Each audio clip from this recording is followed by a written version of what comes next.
Kalimera, Kalispera, whatever time you are watching, this is Mappa. It's the first review of the season, man. Come on. We're back for season 2.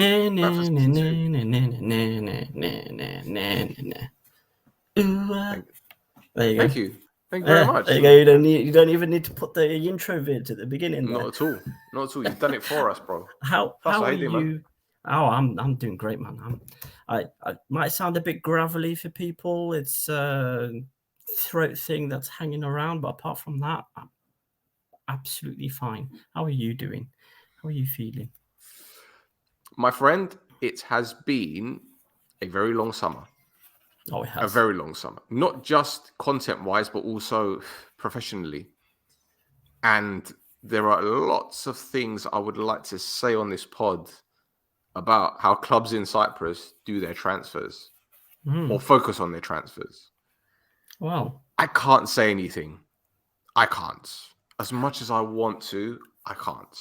I might coax a little bit out of you as we go through today. Let's see what happens. Oh, you're gonna do the whole David Blaine mind trick bullshit. Oh, no! I'm not gonna mind freak you or anything like that. We'll see. We'll see. Okay. Well, let's start off easy then. Let's go with the Super Cup final, where Aris won their first ever Super Cup by beating Omonoia by 2-0. Thassos, you tell me your thoughts on the game first, my friend. Well, it's pretty much kind of as was discussed last night as we're recording this. Basically, everybody is kind of like looking at this game, probably thinking how a team's going to stop Aris. What's going to happen? Because as we're talking, my Umbella's goal just rocketed in. It's like a fantastic goal. He proper hit that, didn't he? He's landed. Yeah, give it some willy, as we say in England. Oh yeah, give it some willy. He probably did that. Did a good job. Did a good job there. But anyway, yeah, everybody's kind of losing their minds a little bit about how teams are going to deal with Aris. I think what we need to realize as well is the thing we said last night on No Choftes is this is last year's champions versus last year's 6th place. So, looking at the highlights, watching the game, you can see Omonoia have made big improvements in the way that they're playing their football compared to last season. Obviously, Sofroni's had a pre-season with these players now. Omonoia have made some decent signings. I have to admit, they are very, very good signings. And I think the one thing that's missing is probably that additional centre forward that could probably get on the end of some of these chances that are being created by some of the other players in the team. At the moment, that's not really happening, and it was an issue I think last season as well, is that there weren't so many goals scored by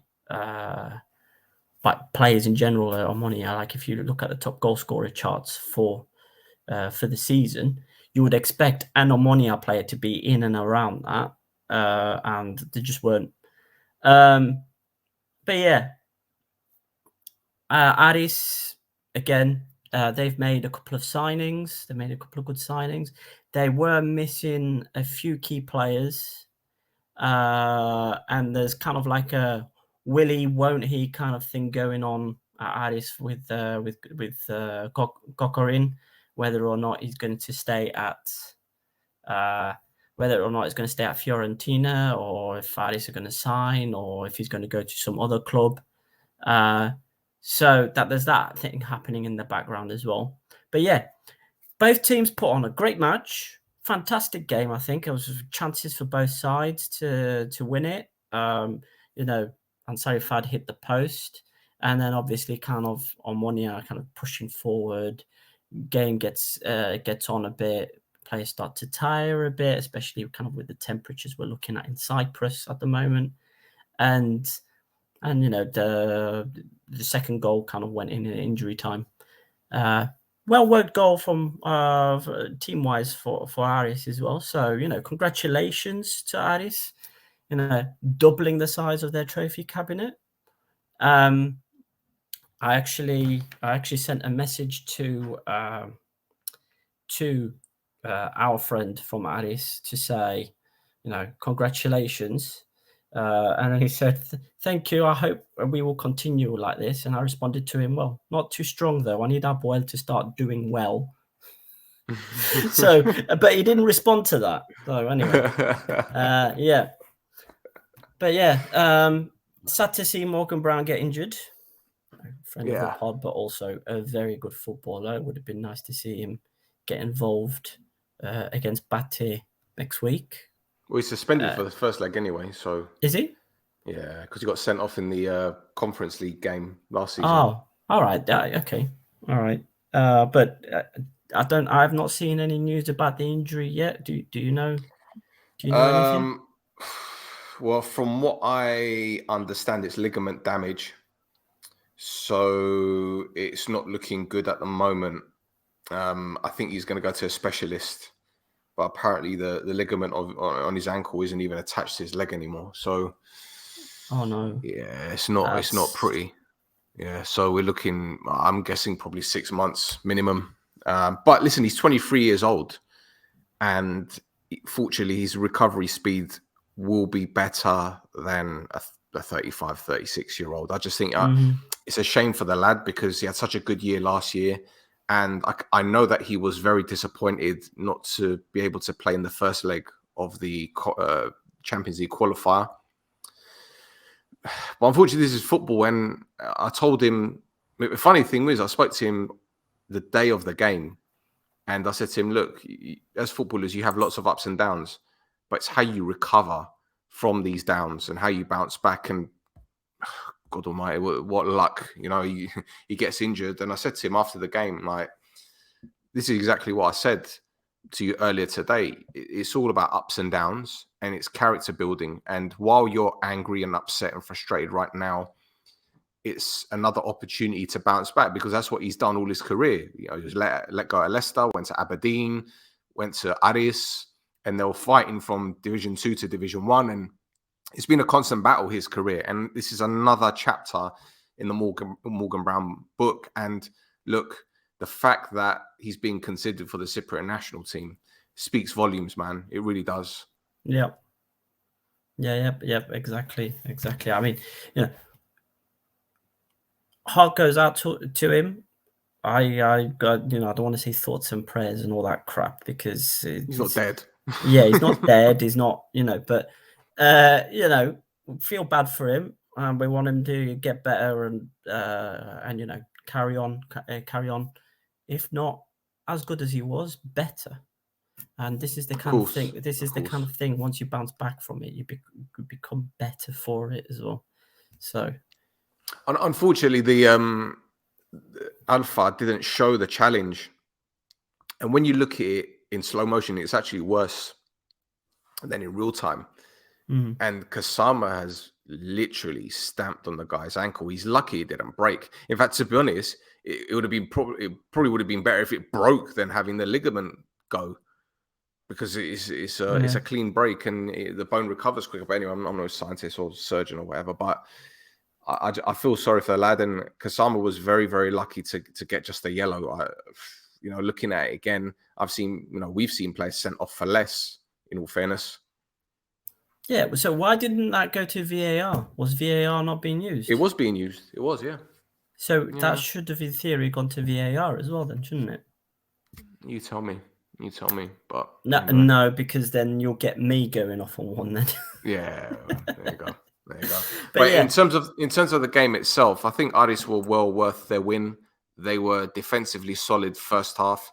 Second half, Omonoia switched systems to 4-2-3-1, and they look to be very threatening in wide areas.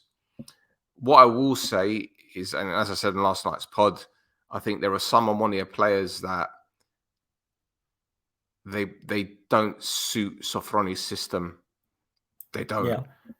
And it's going to take time for them to get used to it.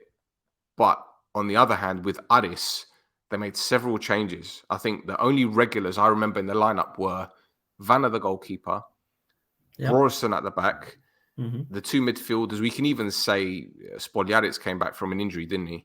So he wasn't he really had a a regular. big injury Zoke, before Christmas. Yeah, Zoke and Morgan Brown, Stepinski up front, Mayambella started. So it wasn't a full strength team, but yet the players that they had in, I think the right back, Sané, looks really good. I think he looks really good. Okay, he went down with cramp with 5 or 10 minutes to go. The centre back, Abdel Medioub. Yeah. He looks a little bit reckless, but at the same time, he looks a unit as well. Yeah, I mean, he was signed last summer. Right, okay. Yeah, he was Did he even play last season? I don't know if he played last season. I think he was in and around the team. Okay. I don't think he played last season so much. Well, Urosevic, the left back, looked decent. Yeah. He looked decent. Who else played? Do you think he's a suitable replacement for Bilea? I think it's too early to say because I didn't see enough from him yesterday going forward anyway. Because I think he did well to handle Loizu. But in terms of going forward, Bilea, his delivery is fantastic. So obviously there's a lot of pressure for Urosevic to do it. But Urosevic is 29 years old. So you'd think that he's got the experience to step in. I was impressed with Mayambella as ever. Babika came on and caused all sorts of problems. And Stepinski scored his goal. But I'll tell you what, they've got that Montnor, that forward that they've got. He looks a player. He looks a player. Yeah. I mean, he was doing it in pre-season as well. Yeah, but he's 20 years old for a start. And how can you can't rely on a 20-year-old to come in and replace Gogorin, who got Player of the Year, man.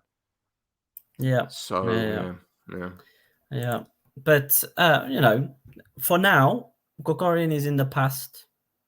He's in the past now.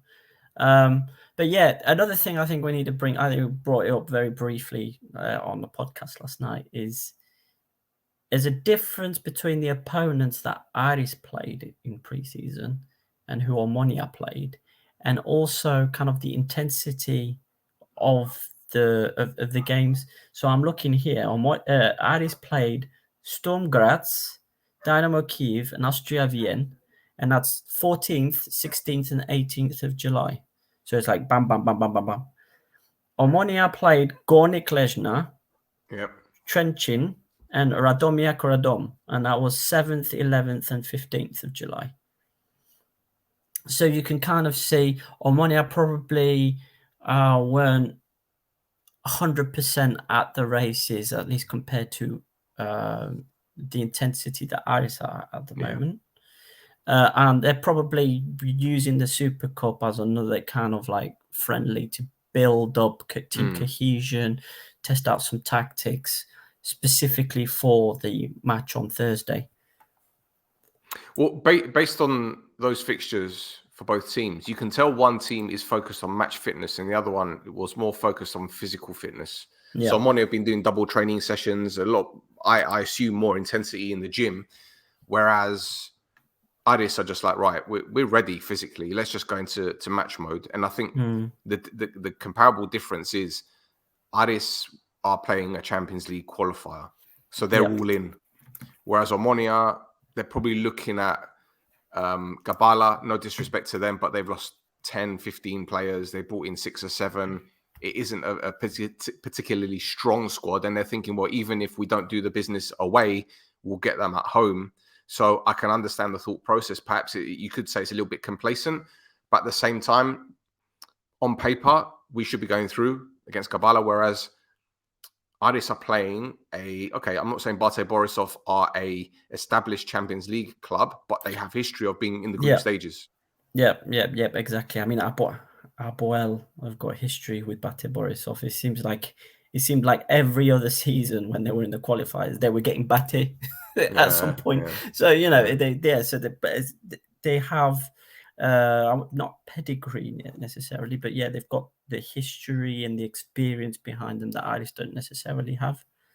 So yeah. Anyway, let's move on. Yes. Transfer time. We haven't done this in a while. Yeah. I mean, this is going to be a long one. Well, hopefully not, because obviously you've talked at great detail about some of these transfers already.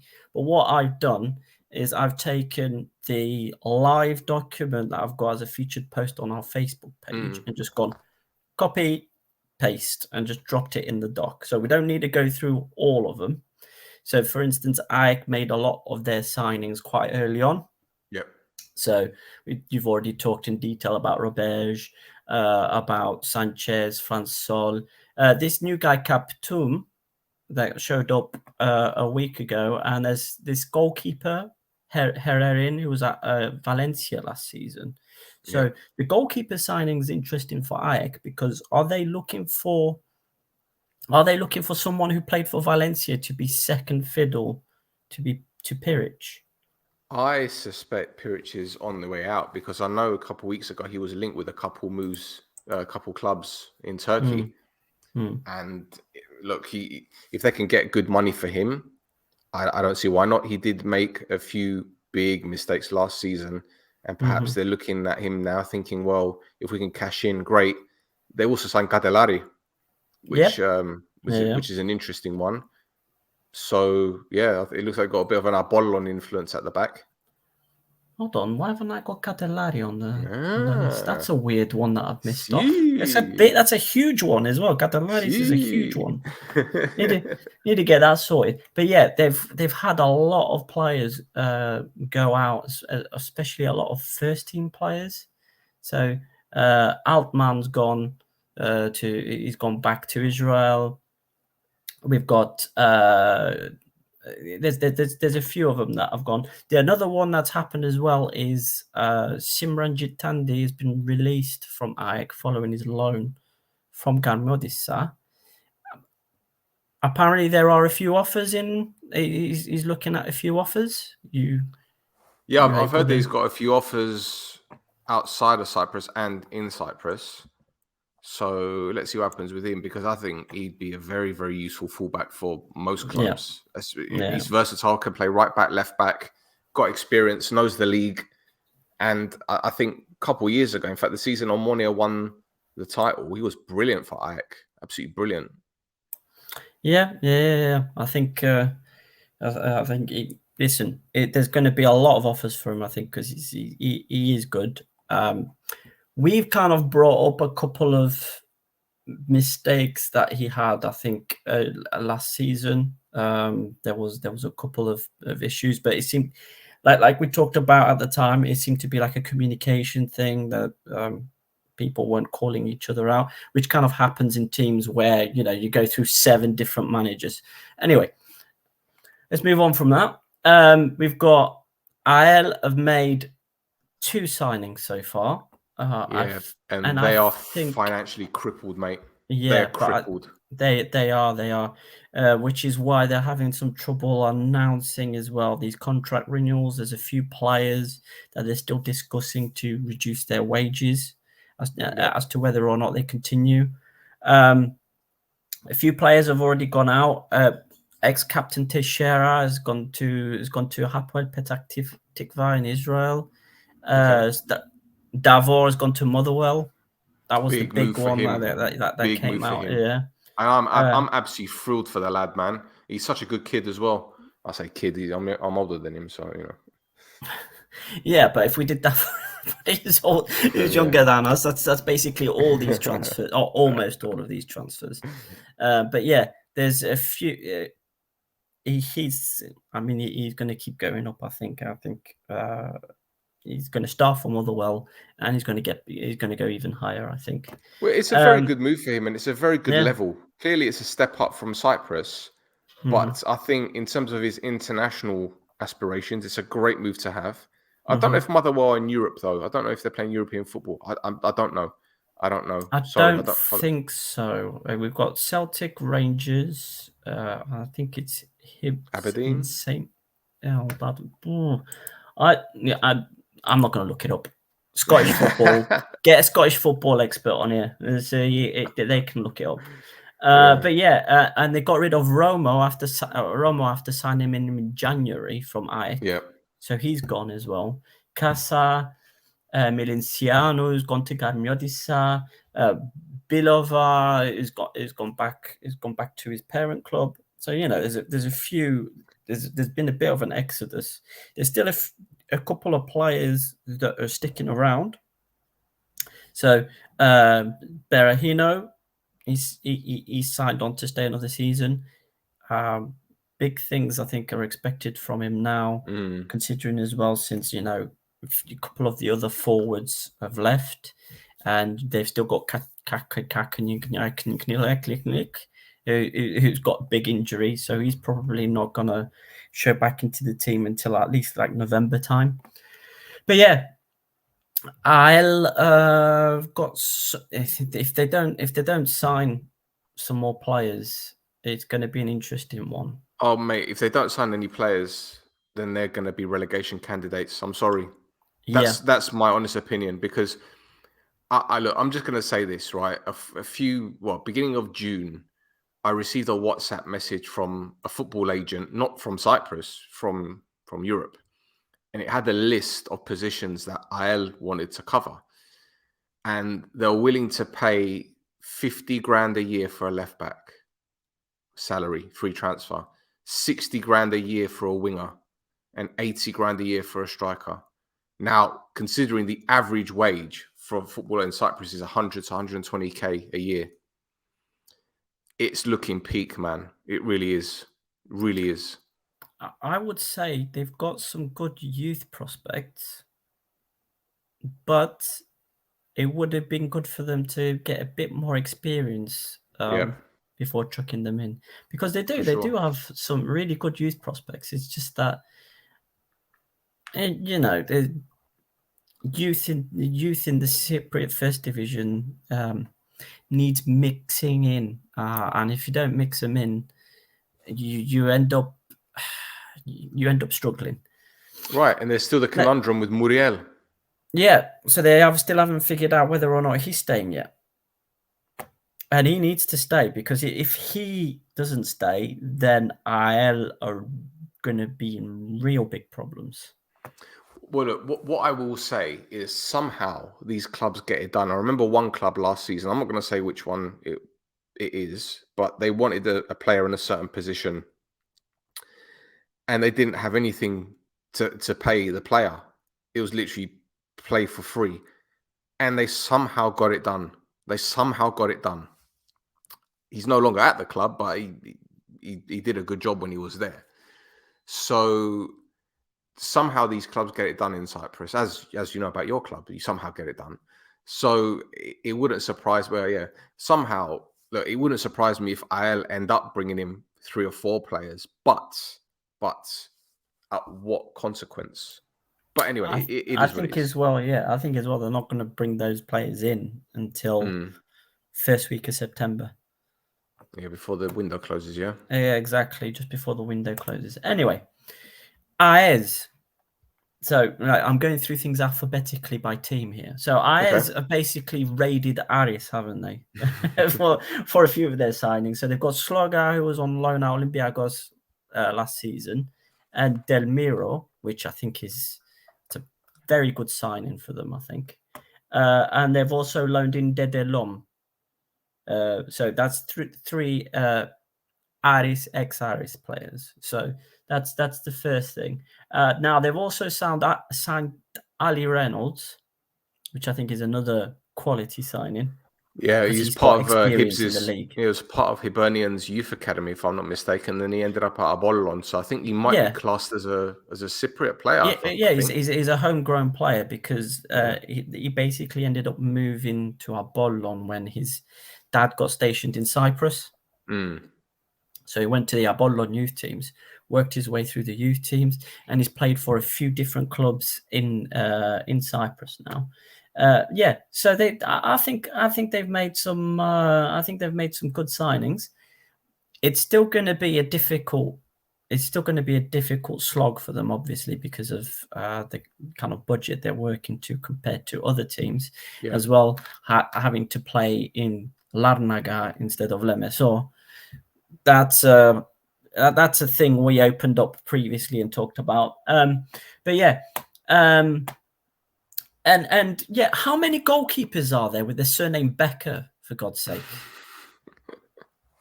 We've got there's another one. They've signed a goalkeeper, Becker, from Hapoel Kfar Saba. I always associate that surname with a tennis player, to be honest. So yeah. When you're of a certain age, that's what you end up doing. But some people won't know about Boris Becker and his cupboards. No. Right. So next one, moving very quickly away from that. We've got Anorthosis of basically turning into like a Primera / Segunda league team. Yep. They've signed two players from Burgos, Rayo Vallecano. We've got goalkeeper, goalkeeper. Colombian goalkeeper. Arboleda. Yeah. Rayo Vallecano. And then they've also signed Haralambos from Olympiacos, which he was one of the better performing players from that team last season. Gargas from BAOK. A great player name, great surname as well. Is this guy called Wagwe. It's like Wagyu beef, but with an e on the end. From Gorica in Croatia. And Wagamamas. Wagamama. There you go. And Marmouk from this Moroccan team. This is a promising player from what I've been told. Yeah, there you go. I was gonna ask you about it because you've got some connections out there. Yeah. It was quite a surprising move, but yeah, he's very very highly rated. Yep. And I think on the other side again it's more people that have gone out at Anorthosis. You've got Antonin and Mrazov left because they were on loan. Mraz has then gone to Volos. Same team as Gitso in Greece. Same team as Gitso and Garayannis from Akritas. Yes. And Kostic from Paralimni. So I don't know. I think I said this before, but basically the director of football at Volos has gone, who's played in Cyprus last year? And just gone, him. Yeah. But yeah, Leirea's gone, Batishinio's gone, Christofi's gone, Sabo, Ninga, Pradidze, Antoniadis. Yeah. They've cleared out all these kind of like older players and bringing in, because I don't think any of these players are over 30 either that they've brought in. So they brought in some. I think one of the big things was to get the average age of the squad down, because Anorthosis last season had, I think he did the second or the third oldest team in the league. But yeah, I mean, they seem to be doing fine. I think they still need a couple more signings if they're going to break into that top six, and they also need some of those players that they've kept to pick it up. Yeah, for sure. Yeah. Well, look, they've got a good core group of players there. You know, Helder Ferreira is still there. Barudi is still there. I like him, to be honest. Guerrero, 33 years old. Your mate is still there, Varis. Yep. They are expecting him to do a lot better now because he's going to be surrounded by better players. Yeah, for sure. But to be fair, to be fair, if we had Joe Rogan on here, we'd be better podcasters. It's what it is, isn't it? You can't say he's going to be better because he's got better players around him. But obviously, the unit becomes stronger and everybody kind of lifts up as part of it. So I guess that makes sense. But in that case, then you'd think to maybe keep some other players who didn't perform so well last season as well. But are you surprised they lost patience with Ninga? Because I think he started the season well last year. Yeah, it could be as well, because Anorthosis is well like a team that are struggling financially. It could be that they tried to open those discussions to reduce his wage, and he just wasn't having it. It could be that as well, Okay. But yeah, let's move to another financial black hole. Oh boy. Oh boy. The floor is all yours, mate. I'm not getting involved in this one. This has nothing to do with me.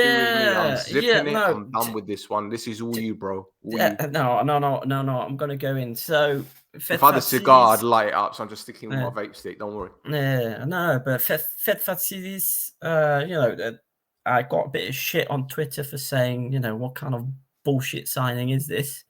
Because he does have a lot of experience. He's played for big teams in Greece. He's played for Al Ain. There's a big teams out in Asia as well. So he's played for big teams, but he's played for big teams. He's now at an age where, I don't know. I'm not expecting much from him as well because he's got an injury record. On top of that, we seem to like signing these injury-laden, aging players. But yeah, whatever. Tomane looks like an interesting signing. Hopefully he kicks on and does well. Help out with Kvili Dyer because we need somebody to score some goals, man. So hopefully that helps. You've got Petrovic, who's 30. He's going to be banging on 40 soon. There was somebody had posted on social media a team from the Champions League in the big Champions League run that Apoel had, and he was in one of the opposing teams. If you look at the Apoel team that was playing at that time, you've got Haralambidis, who's now a manager at FC Krasnodar, for instance. This rest of the players he was playing against at the time are now managers and coaches, and he's still playing somehow. Now, I really want him to prove me wrong.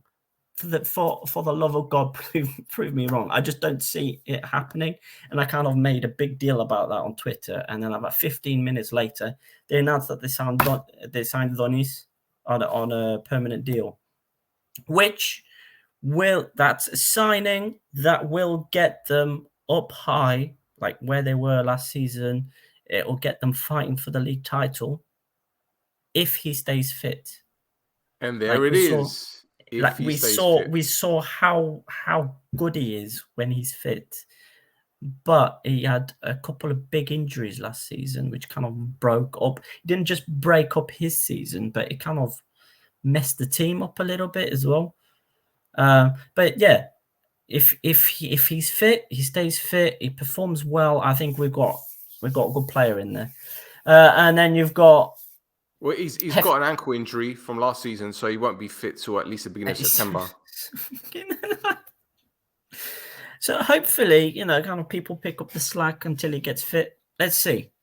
I mean, and then there's this Cruzeiro kid that's coming as well for left back, which I think if they give them the chance, Apoel is not a team that gives youth a chance. I think we've proven it with. Wasn't he from Fluminense?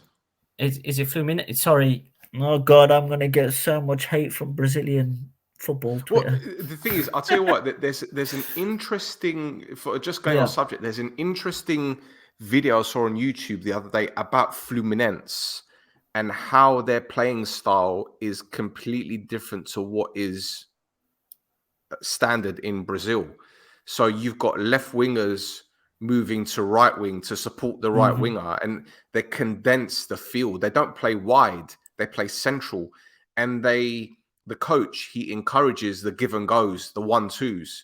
And this season, or this current season, or whatever is going on, they've been doing quite well with this system because it's so unorthodox that it's very difficult to man mark because there's constant running. It's similar to the total football system that the Dutch implemented in the 70s, where fullbacks can play centre forward and whatnot, and players would swap roles. But this is very interesting because they don't look for spaces. They actually look to play in congested areas because it's not easier, but it's more technical to play yourself out of tight spots. It's very interesting, man. I'll send you the link later, actually.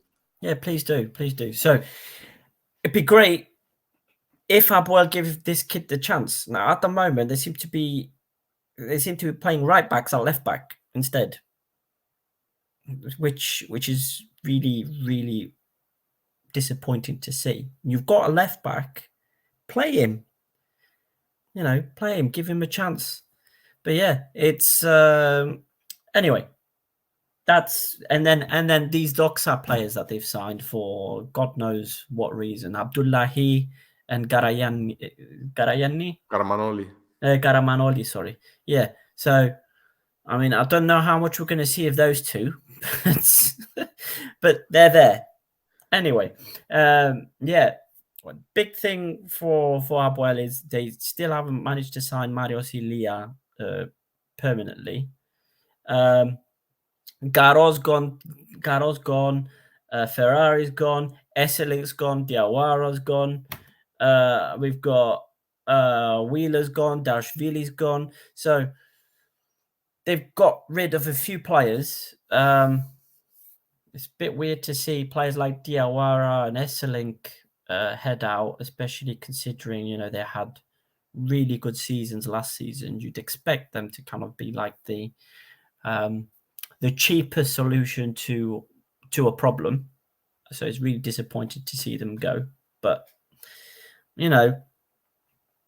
Sachaz there as well, and he's not being played. Anyway, right, we've got more teams to go through. So I'm gonna go off there. Apollon have had a good transfer window as well, haven't they?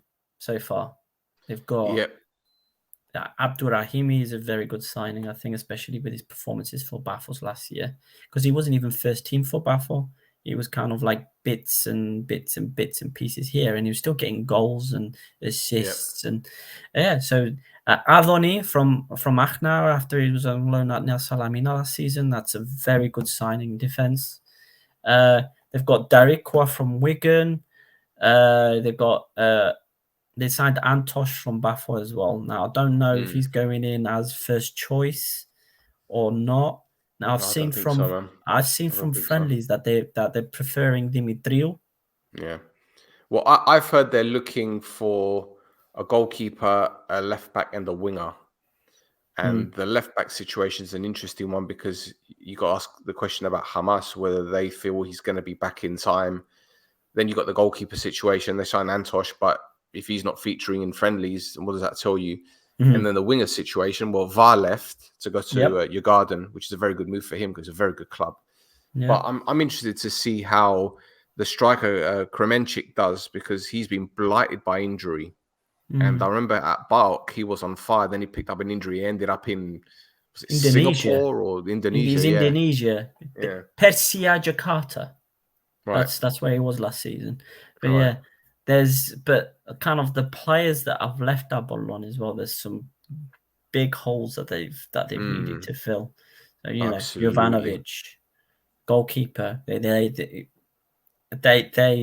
going to struggle to find a goalkeeper of the same quality. For sure. It's amazing. Var's gone. We've got Zrati's gone. Varta's gone. Arisami. I don't think Varta's a big loss, to be honest. To Apollon, I don't know. You saw how he was towards the end of the season. Yeah, he turned it on against Apollon and Omonoia, right? He turned it on against the big boys. Let's just get it right. Well, if they get top 6, that's all they're going to have, isn't it? It's big boys. Yeah. So, anyway, Warta situation's a bit weird because obviously they said that he's got passport problems, but he was in Dubai. So I don't know how he managed to travel to Dubai with passport problems. But anyway, he still hasn't found a club, so we'll see what happens there. He might end up at Achna. We don't know. And that's it for Apollon. Aris, we've Dabo's gone. Dabo's gone. Mavrias is gone. Alasami's gone. Zradi's gone, as we know. Yeah. Who else? Sahar and Henty have gone because they were on loan. Yeah. Robert went to AEK. There's a few holes that they've had to fill in. for Apollon to do well, though, they need to sort out the goalkeeper situation. If they think Dimitriou can step up, that's great, because it means there's a Cypriot goalie playing first team football. Yeah. So so I'm not gonna say no to that. But is Dimitriou the same as Jovanovic? Is he the same as Jovanovic? No chance.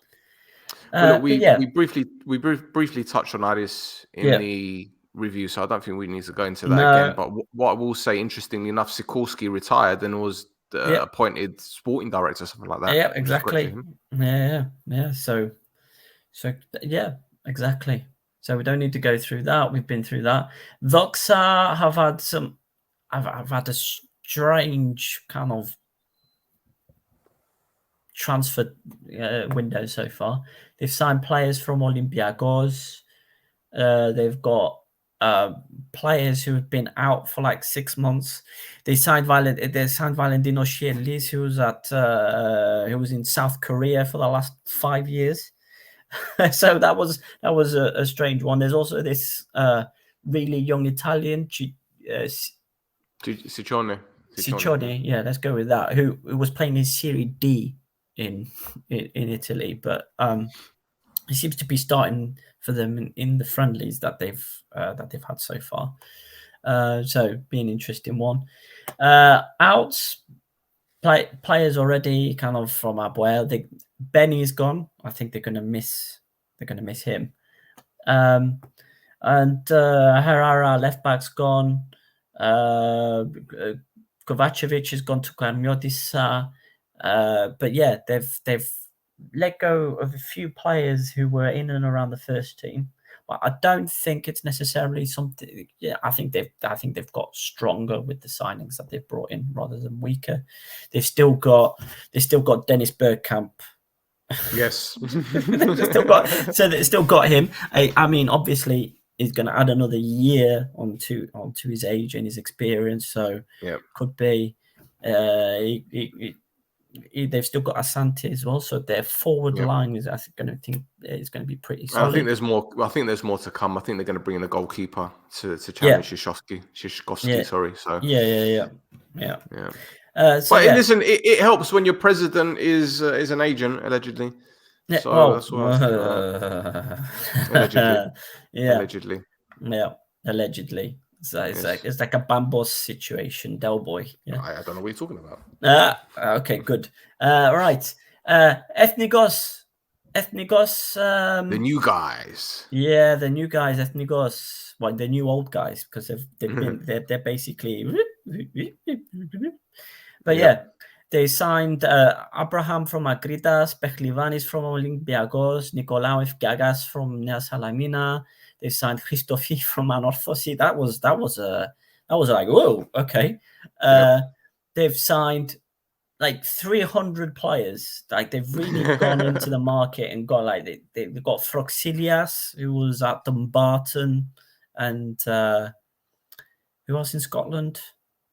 There's somebody else in Scotland, but yeah, they've signed like a couple of players who their big stat is how many red cards they've got in their career so far. So I expect Achna are going to be in your face. You're going to be in your face and fuck off.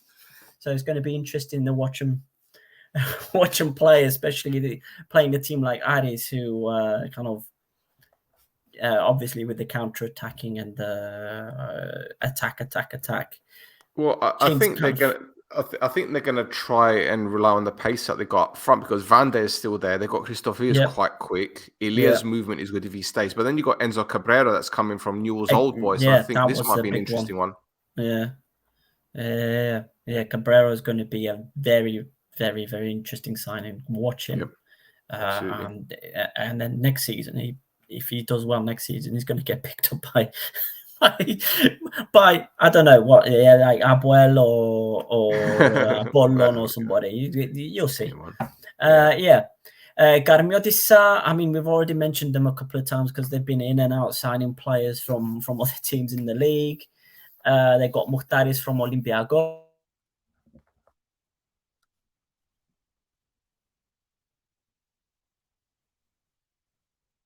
salaries, exactly. They've signed players from AEL, from Doxa, from AEK.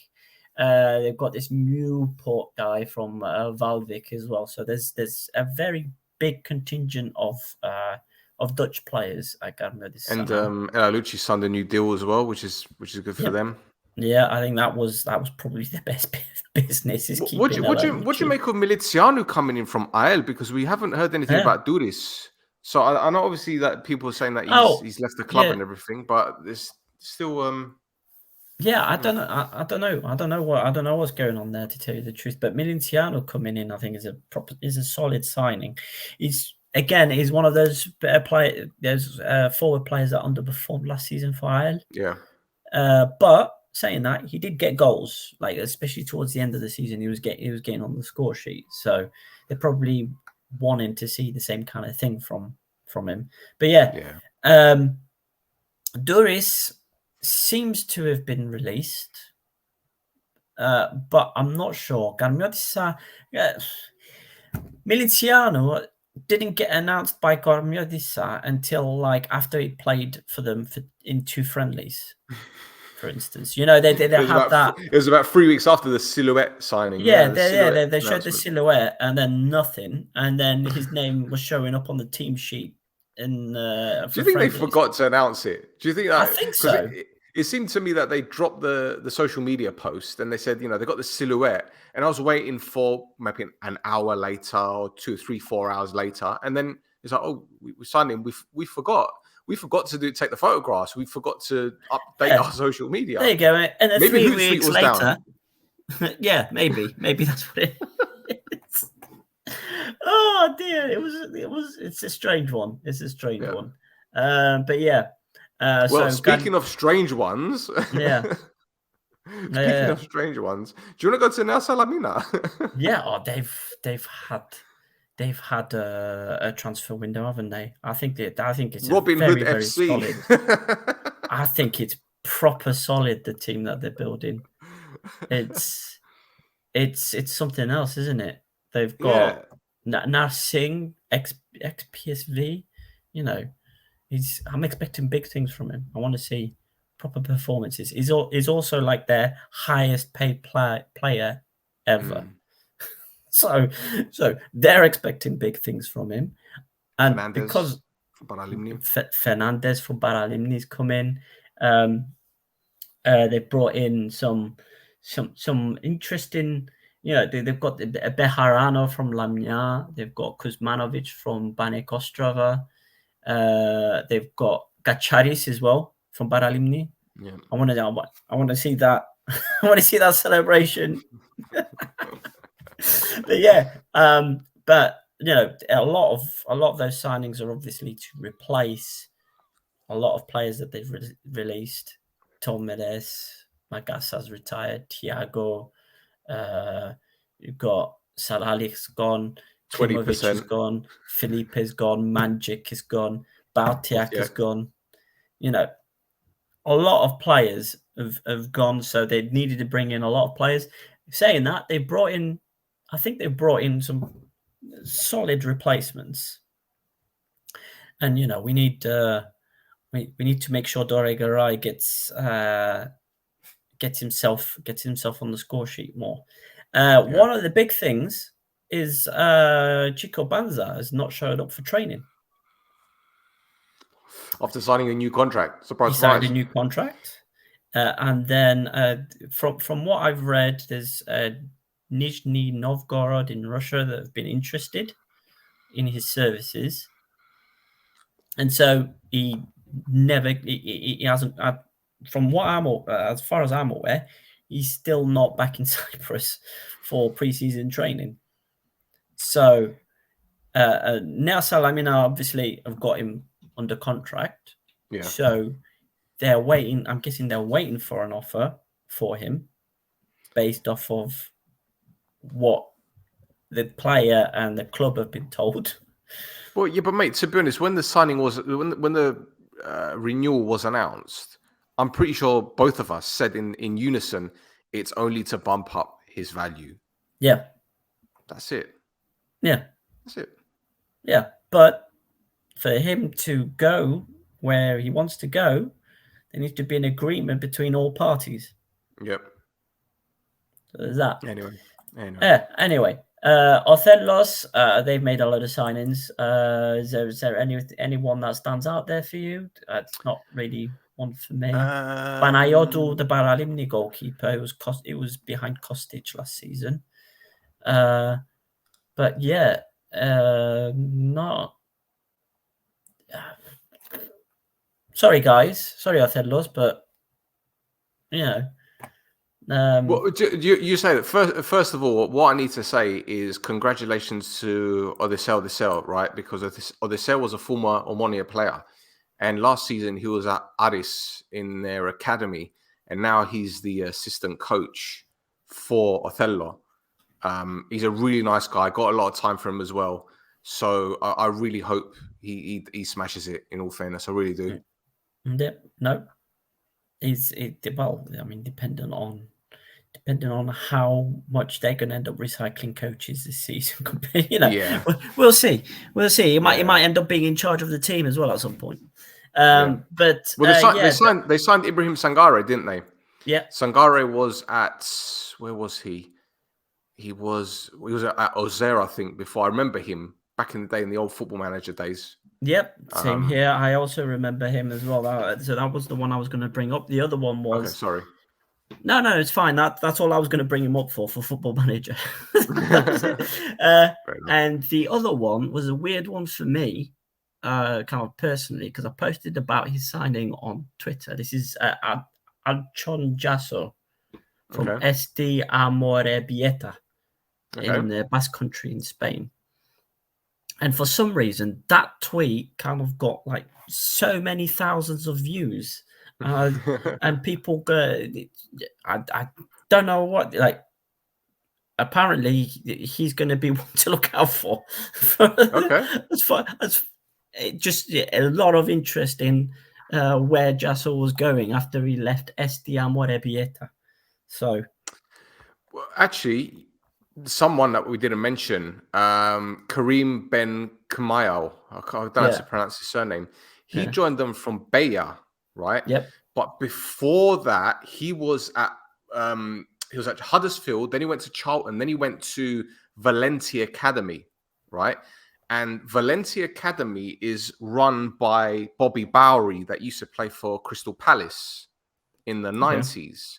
So this academy is very well known for producing youngsters that have gone on to play for Premier League clubs. Like, for example, Mappa, that's at Bournemouth. He was at Valenti, right? Okay. And then this lad left Valenti to go to Crystal Palace. Mm-hmm. Yeah. And Crystal Palace are linked with, right? And then he went to Bafor, right? Now, I need to speak to Jason Punchin about this, because I don't know if he knew anything about the player, because obviously he was at Bafor at the time when the lad joined in 2020. So maybe Punch knows about the lad. I don't know. So I need to ask him, actually, because he was at Bayer. Obviously, he's left Bayer now to go to Othello. So it's a interesting one, how this works out. No, I agree. I agree with you. Let's see what happens. I didn't know about the I didn't know about that. Right. Do you want to talk about Omonoia? The signings, releases? Okay, very, very, very briefly. Very pleased with the signings. Semedo, obviously, is no-brainer. When he becomes available, you're going to sign him for your league. Cipriano, the left-back's come in. He used to play for Shakhtar. Didn't really get that many opportunities, but he was a former Brazilian under-20 international, so he's got something about him. Koulibaly impressed me on his debut. I think we've got a Rolls Royce of a centre-back. Granted, you can blame him for the second goal for his misplaced pass, but he's still learning about the league, reads the game very well, very, very well. So I think he'll be a quality player. Simic, haven't seen much of him. I'm not going to lie to you, but in the cameo that he had, he almost had an assist for Karim for the goal. And I think he'll be a very important player for us because he can play left wing, right wing, and even as an attacking midfielder. And the final one is Rakovic, who unfortunately picked up an ACL injury during pre-season.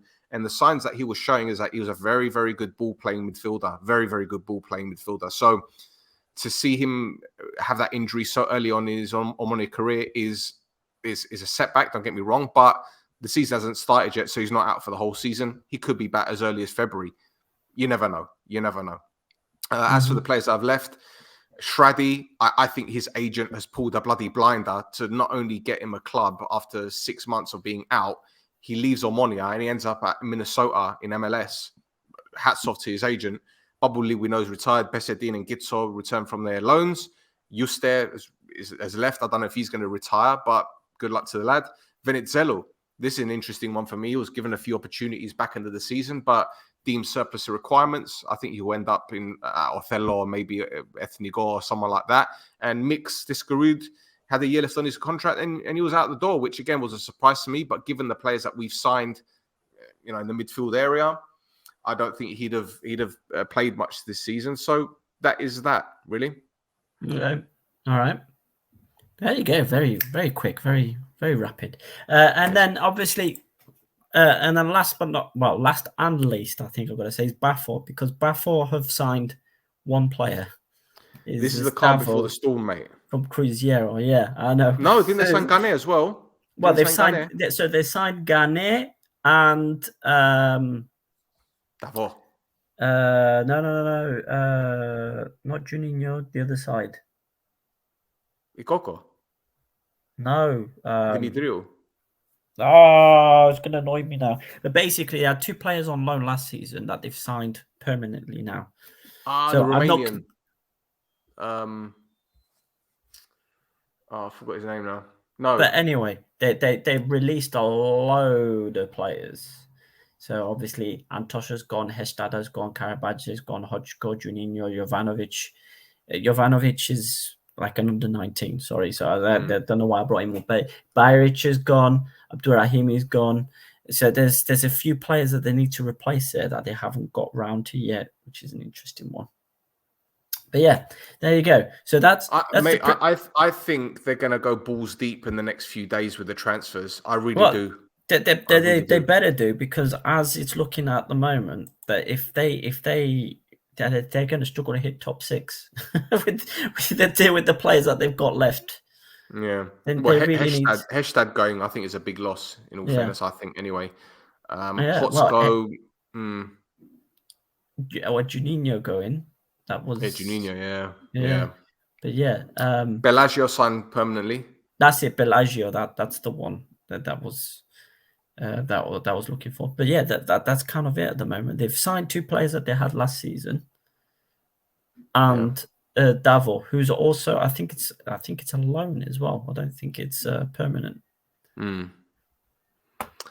But yeah. Well, let's see how it works out with them, because, as you said, they've lost a lot of players and they've only brought in a couple on a permanent basis, and one of them's on loan, as you mentioned. But yeah, I still think they're going to be signing a couple players, and I'm expecting a BAM.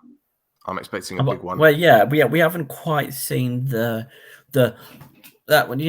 shock factor that we had last season in the transfer window. Yeah, we haven't had that yet, so I'm waiting for it.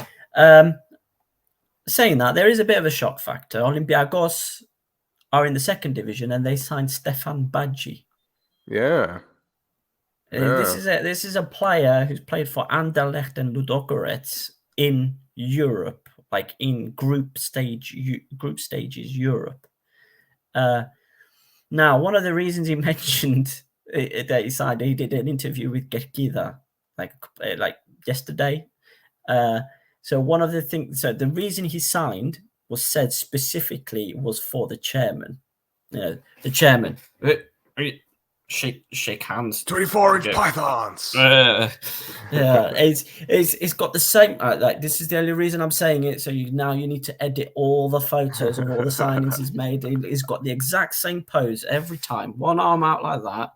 Drag the player's hand as close to his chest as possible, and then smile like that. It's amazing. I love him. I don't want to hear anything problematic about him, like Tornaridis. I really hope he's on the ball and a sorted guy, so I can talk about him all the time. Mate, his left bicep is bigger than our heads. Yeah. Yeah. He's got the veins in it as well. It's like you know what? Yeah. I don't think they need to demolish the Magario. He could just go in and lift it. Yeah, that's it. It's just like, it would just deadlift the Magario. Gorilla press it like the Ultimate Warrior. Oh dear. Oh man. You know what? I want to see it like proper Samsung kind of stuff. You know? But by the way, this might sound a bit of a strange one, but do you think Badgie has got the case of the Robinho, where Robinho thought that Manchester City were Man United? Oh, you think he signed? You think he thinks he signed for Olympiacos in Greece? Well, I mean, one of the things apparently Hachotis has promised him is that after Badgie retires, he's going to be put in charge of the youth team. Oh, yeah. Okay. So I think that might have something to do with it as well. Sounds like a fair deal. Yeah. So we'll see how that works out. I want to keep an eye on things at Olympiacos because they're making some interesting movements. Nestor Asmitidis. All right, where did that come from? But yeah, good luck to good luck. Joe, I messaged him a few days ago.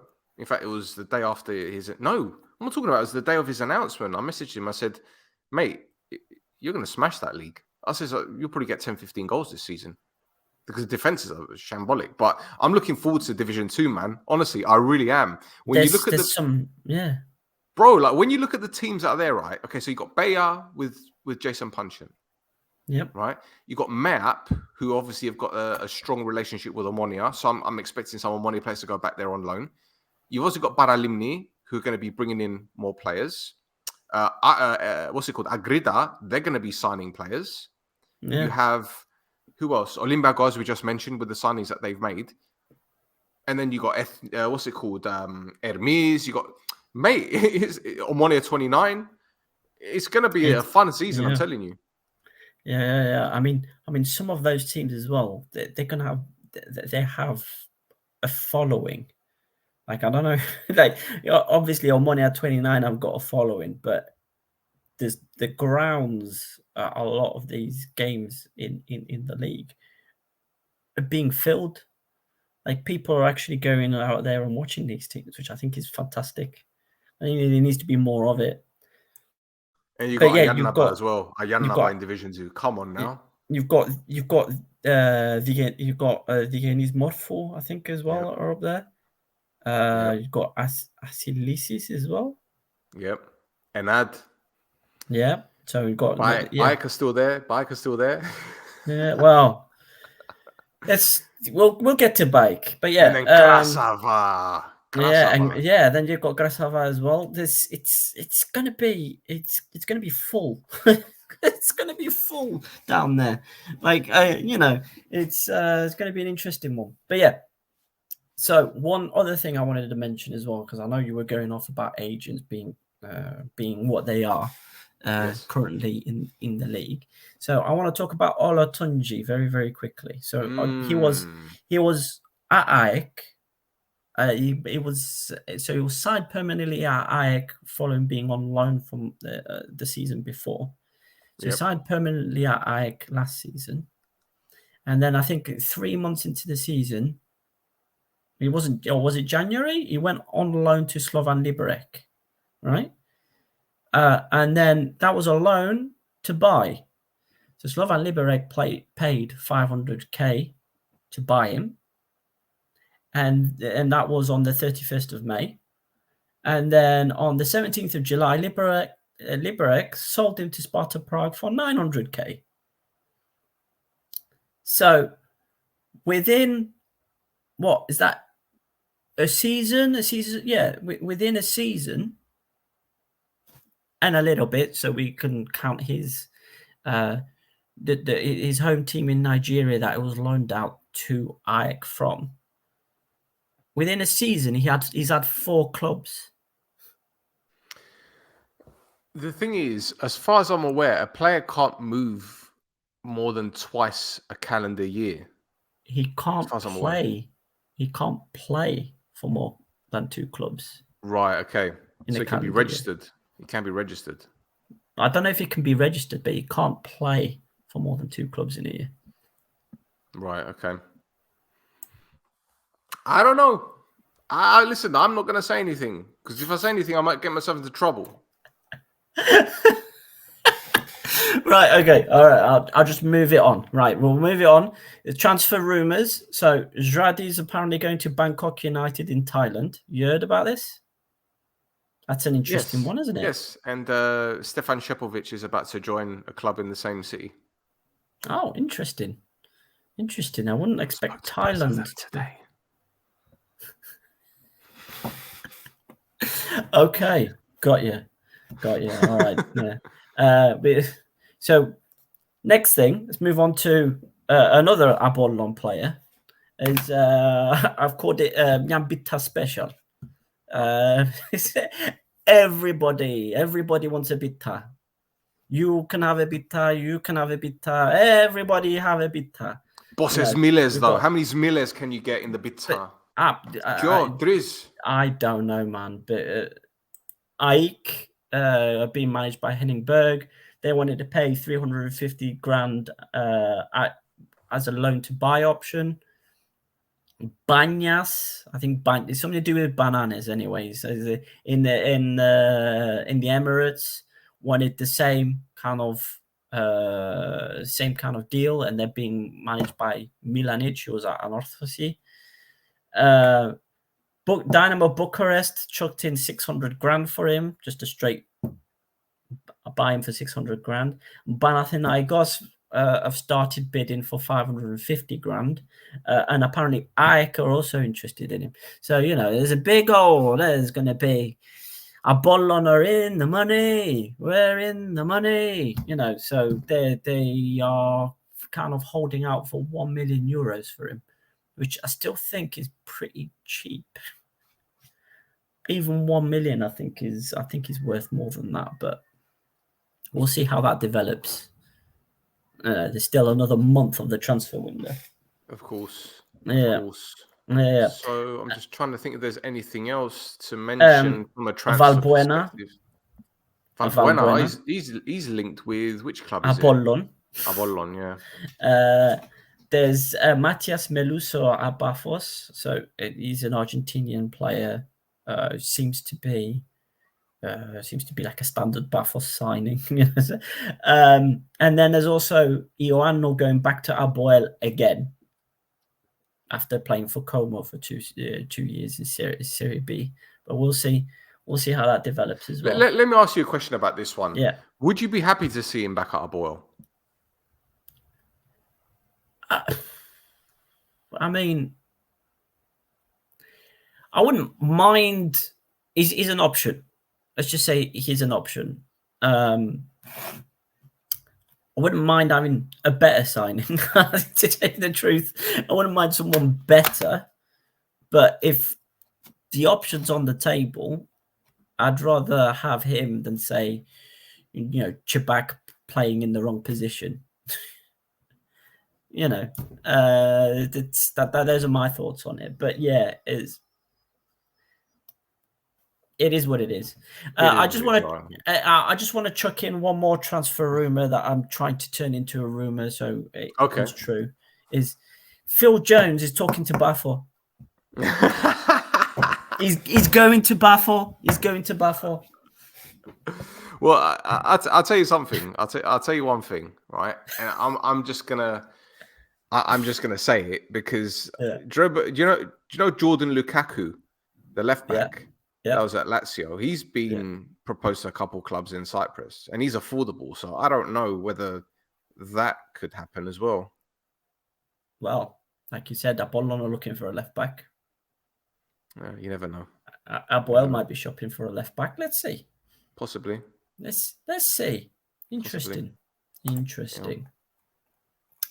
Anyway, now I'm going to bring the mood down. Match fixing. Oh god. Match fixing. Let's go. Yeah, match fixing. So I'm going to talk very quickly. Spin the wheel. I'm going to talk very quickly. So think back to autumn, winter 2022. Yeah, imagine the music, the harp. Yeah, sounds like 40 years ago or something. Anyway, Bayek drew Anorthosis in the cup.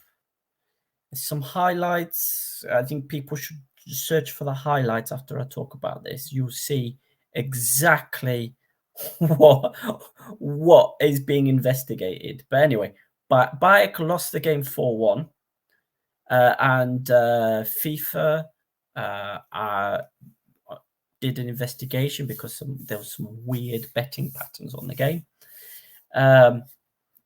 Basically, it was for the game for Thassos to win by 3 goals and for there to be more than 4 or more goals in the game. So there was an investigation. Results of that investigation were released this summer by a friend of the pod, the Wheel of Fines presenter, Vrionidis. Yeah. I actually refer to him by surname now because I've completely forgotten what his first name is. Anyway, so he reviewed the evidence that was provided by FIFA. I'm going to keep saying FIFA. FIFA provided the evidence that he reviewed, and he handed down a punishment.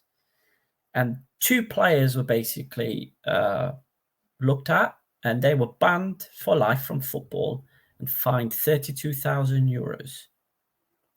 It's quite a few euros. So we've got the 2 players in question. One is a Cypriot goalkeeper, Gypros Onisiforou.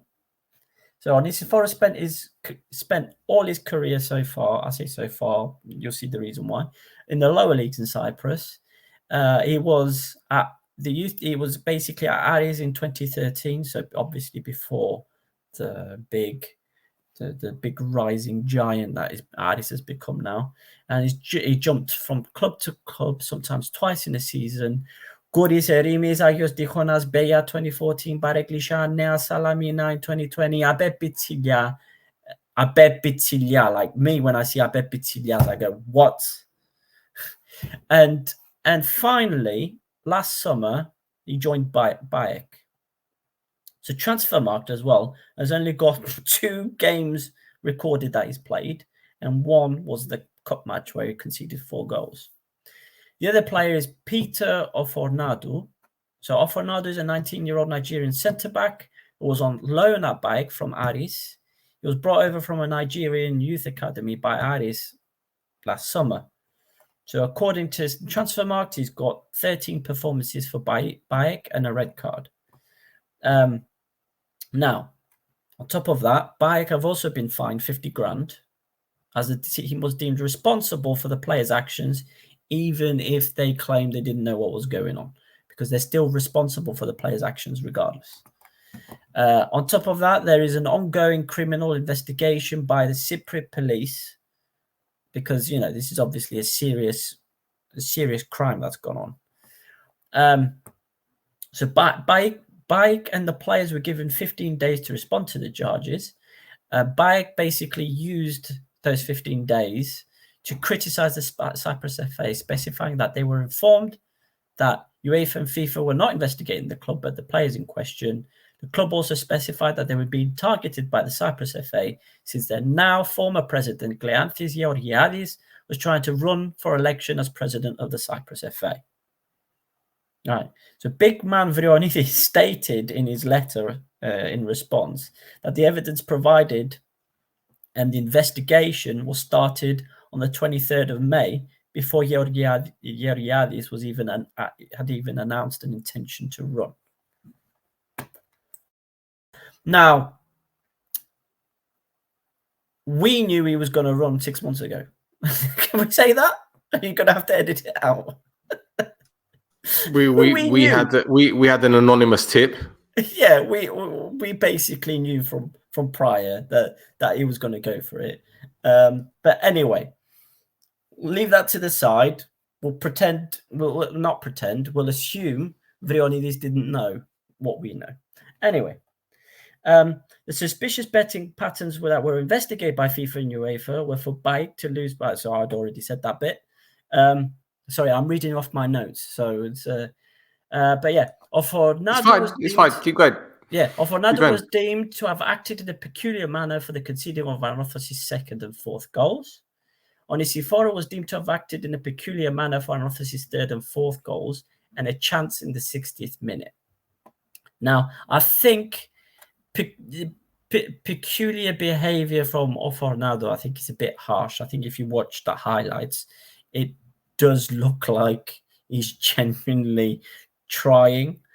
But if you look at Odyssey Foru, especially, so it's the third and the fourth goals and a chance in the 60th minute. So if you look at those specific highlights, you watch it without knowing that there's been match fixing. You look at it and you're going, what the fuck is the goalkeeper doing? So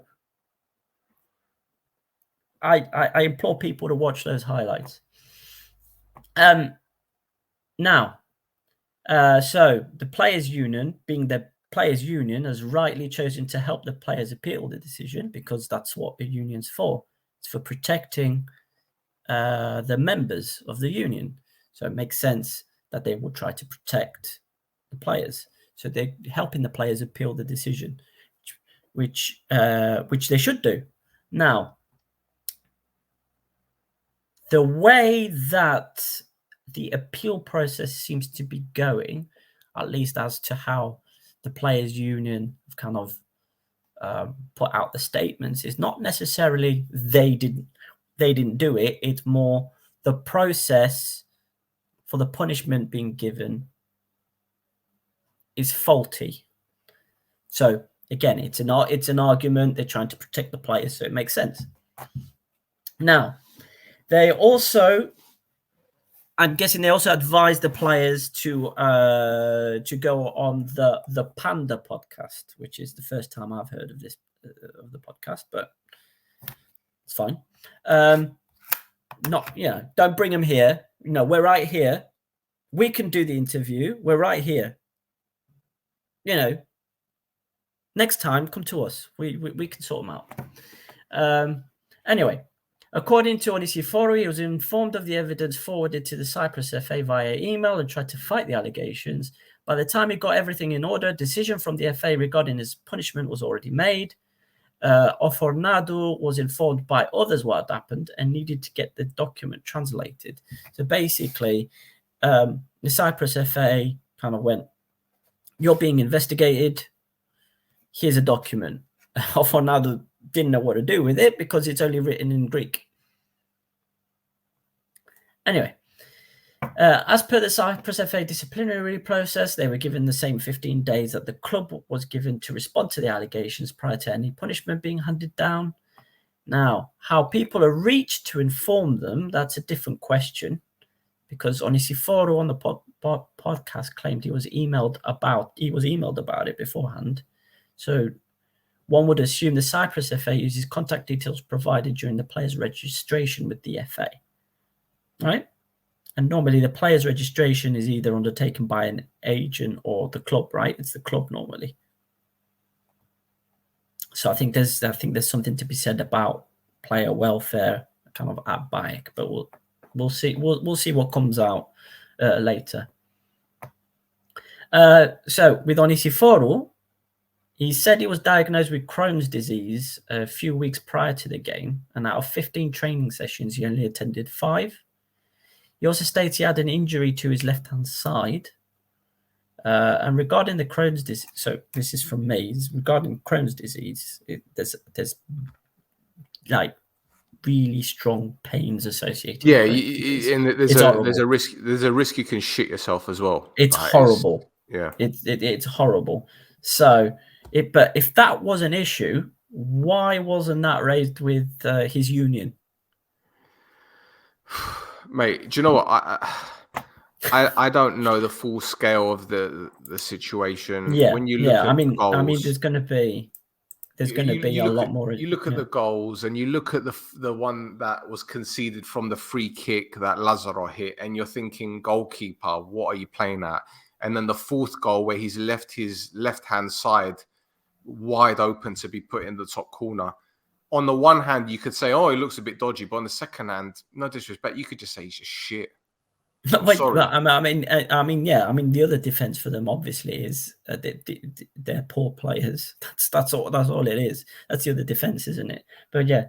But the interesting thing is, when asked if he made the BAEK medical and coaching teams aware of his fitness and injury issues, he phrased the answer in such a way to be like, they knew about it rather than I told them. Yeah. So anyway, the other thing as well, so I'm not talking a lot about sorry, both their names begin with O. I didn't talk about Fornado so much because there wasn't much he could say to the process. Yeah. Again, kind of watching the highlights, it just looks like he's had a poor game from me personally. But Onisiforo called himself an Ebangelmadia, right? Or a working footballer. Then went on to say the season before he had played in the Agrodigo in the non-league in Cyprus. And then for semi-pro team Abeb Bitsilias before signing for Bayek. Now, how much are teams in the Agrodigo paying players? Not a lot. Not a lot. I'm pretty sure. You'd be lucky to be €200 a month. Well, I'm pretty sure, if you look at Stoke Epileptikis and the third division, they're not professional clubs. No. You're lucky if they're semi-pro. Yeah. So, I don't think you can call yourself an Ebangelmadia if you're... Yeah. But anyway, I'll leave that off. I don't know. So that game versus Anorthosis was his first ever for a second division club as well. But yeah. So the questions on the podcast, I think, were very... vague. Not vague, but... They didn't want to incriminate them. Is that what you're trying to say? They didn't want to ask questions. So they didn't ask them straight to say, did you do what you did? Exactly. Yeah. But here's the thing: are they appealing it? They are appealing it. They're appealing it. So they can't say anything about the actual case itself because there is an appeal pending. They can't say anything. Right. So they shouldn't have had the interview then, right? Yeah, but the thing is, given what you said about the interview, there was nothing there to suggest that there was any discussion about match fixing. If they'd have turned around and said that someone said to us, here, take some money and throw a game, that would still leave them open. But the fact that they've turned around and said, one of them said, well, I don't speak Greek, I don't read Greek. And the other one is, well, I'm unwell. So effectively what they're doing is that they're giving their defense. They're building their case. Pod. Exactly. Yeah. Right. But the fact that, and to be honest, to be fair to the Panda, is it Panda podcast? Panda, yeah. Called? Yeah. To be fair to them, they were probably told not to ask that question. Probably. They're probably told not to. So again, if this is down to a criminal investigation, there is no way they would discuss that at all. No chance. And if I'm not mistaken, wasn't it Neofido? Neofido? What's his surname? The head of PASP. PASP. Neofidis? Neofidis. Yes, yeah. Whatever it is, right? Yeah. He's been very vocal about this. Yeah. So clearly he's involved. Now, it wouldn't surprise me if he was the one that arranged the interview with PandaPod because of their viewing numbers. They're pretty big, as far as I'm aware. Yeah. So it's all PR. It's all image cleaning, like a clean-up job, kind of like sports washing or woke washing, that kind of stuff. So it's all a game. But the fact is, look, they've been accused of it, and how can you accuse someone without any evidence? Well, surely there is, right. So if there's evidence to say that there's either been phone conversations or maybe someone was trying to do a cleanup at the club and they misplaced by accident a fax that shouldn't have been misplaced. You never know what could have happened. Well, but that's the thing. Now that the appeals process is open, it's that evidence that they used is going to come to light. Now, on top of that, again, there's criminal proceedings been undertaken by the Cyprus police. So there you go. They have something then. So there's evidence. There's evidence. You can't accuse someone without any evidence, bro. Right. Like Yeah, even in exactly. Cyprus. Even in Cyprus. So look, I don't know the situation. I'm just seeing it objectively. So you can't accuse someone with no evidence. So clearly there is something there for them to say, right, but for them to make their decision without releasing the evidence, I don't know if that's some kind of data protection breach, if that makes sense. Because in the UK, when there's a case that is closed under the data protection, you can actually request. It's called Freedom of Data Act. You can actually request that data. That's why without going off on a tangent, that's why the Madeleine McCann case hasn't been closed, right? Because number one, she's still deemed as a missing child, not a dead person. If she was deemed as dead, then you could request all that information, be it the toxicology reports, the DNA reports, everything about the case. But because it's still open, you cannot request it. But in this particular situation, again, I don't know the laws in Cyprus. Maybe the EU laws are different. I don't know. But if this is an open and shut case, you should be able to request that information to see it, or maybe it's all. I don't know. I don't know the legalities. The Cyprus police either way are investigating it, so it's still an open case. So there you go. So once it's closed, then maybe we'll find out more about it. But then again, if the evidence is clear that they're guilty, then they're fucked. they're truly fucked. I don't know. This is a very strange one for me anyway, because again, no one's really spoken about, okay, which goals were questionable. Was there any proof? Who spoke to them about it? No other names have been mentioned apart from the two players. Have you noticed? It's it's just the two players and the highlights in question. So, well, there you go. But if you're talking about Bayek and you want to deep it a bit more, we can mention Bayek and the people that were involved at the club and how they're involved in another club in the first division at the moment. But I'm not going to go into that. So conjecture. Yeah. Yep. Anyway. Yeah, anyway. But this is Mappa. This is Mappa. It is indeed. Yeah. It is indeed. There you go. Well, thank you for your in-depth analysis of the interview and your research on the transfers. It's been hard work for you, mate. I must admit. Oh man, I've been typing. I've been busy. Been busy. Yep. I can imagine. Well, boys and girls, thank you for tuning in for another edition of This is Mappa. We'll be back very, very soon. We will probably do a review of the Cypriot club's European first legs. Yes, we will. And we shall do some more transfers because more will probably come, and there could be some managerial changes even before the season's begun. Yeah. And at this moment in time, by the way, boys and girls, at time of recording, Buffalo are currently 2-0 down against Udinese in a pre-season match. They're 2-0 down. No, actually, no, don't tell a lie. It's 2-1 now. It's 2-1. No, there you go. 2-1. There you go. See? Let me just confirm it because I have to fast forward it because I paused it and I've had to fast forward it now. No, it's still 2-0. Sorry. They haven't kicked off the second half yet. Still 2-0. There you go. So yeah, Buffalo definitely need new signings. Yeah. There you go. Right.